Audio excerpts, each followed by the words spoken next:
संतुलित समीकरण क्या है पहले समझ लो।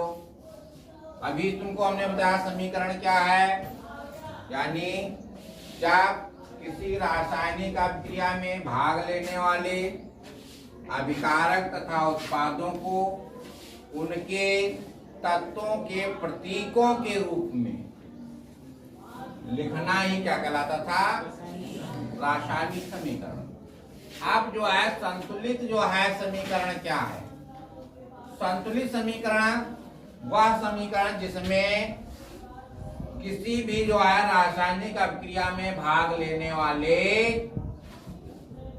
अभिकारक या तत्व उत्पाद उनके प्रतीकों को जो है बराबर मात्रा में लिखना ही क्या कहलाता है, संतुलित समीकरण कहलाता है। जैसे अभी हमने एक बताया था तुम्हारा,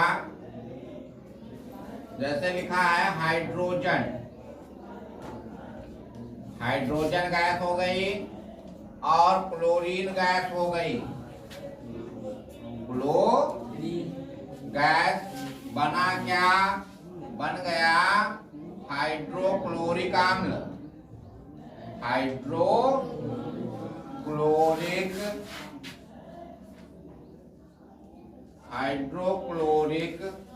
अम्ल।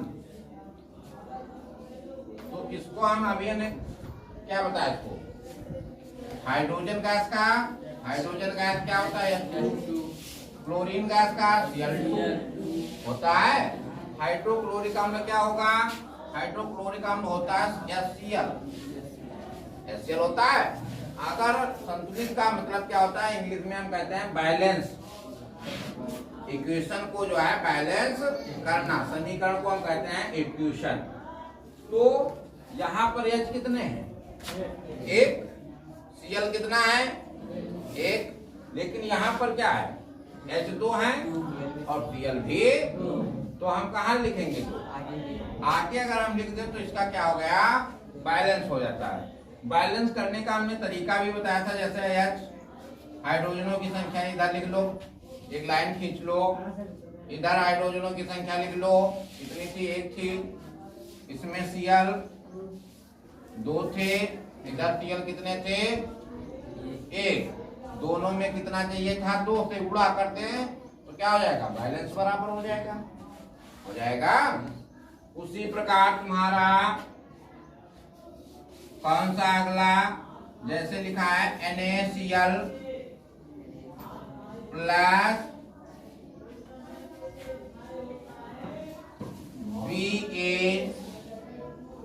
BaSO4, अब किया ये क्या हो जाएगी, BaCl2 प्लस Na2SO4 हो गया। हमने क्या कहा है, NaCl प्लस BaSO4, अब क्रिया क्या हो गई, BaCl2 प्लस Na2SO4। तो अब हम इसको बैलेंस करें, बैलेंस करने का मतलब कहते जो है बराबर है कि नहीं हमको देखें। इसमें जो है हम देख रहे हैं तो बराबर जो है कोई भी नहीं है। Na यहाँ पर एक है तो Na सोडियम इधर कितना है, 2 है, Na को हम सोडियम कहते हैं, तो इधर सोडियम एक है तो सोडियम इधर कितना है, 2 है। Cl क्लोरीन कितना है, 1 है, तो इधर क्लोरीन कितना है, 2 है। तो इसी प्रकार अगर हम करें तो इसका जो है बैलेंस क्या करेंगे, यहाँ पर कितना लिख दें, 2 लिख दें तो हमारा पूरा बैलेंस हो जाएगा, क्योंकि Ba इधर 1 है बेरियम, तो बेरियम भी जो है 1 है, SO4 1 है, SO4 जो है उधर भी उतना ही है, सेम टू सेम ही है। इस प्रकार ये क्या है तुम्हारा, संतुलित समीकरण करना। क्लियर हो गया। इसके बाद जो है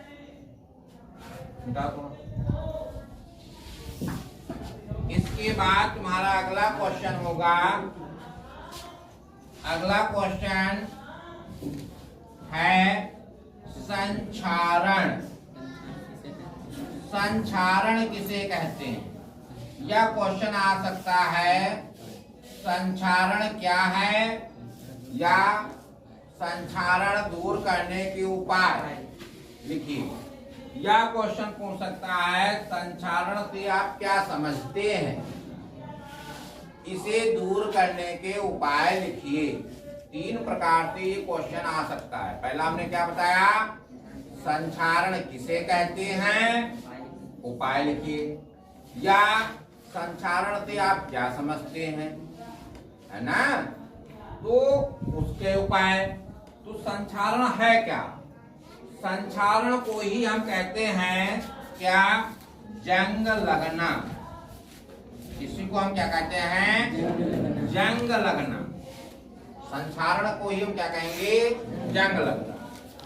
तो इसकी परिभाषा क्या है संक्षारण की, जब किसी भी वस्तु को खुले या नमी वाले स्थान पर लंबे समय तक खुला छोड़ देते हैं। फिर से समझ लो, जब किसी वस्तु को कहां पर, खुले या नमी वाले स्थान पर लंबे समय तक खुला छोड़ देते हैं, तो उसके ऊपर एक भूरे रंग की जो है परत जम जाती है, जिसे जंग या संक्षारण कहते हैं। क्लियर हो गया कि नहीं।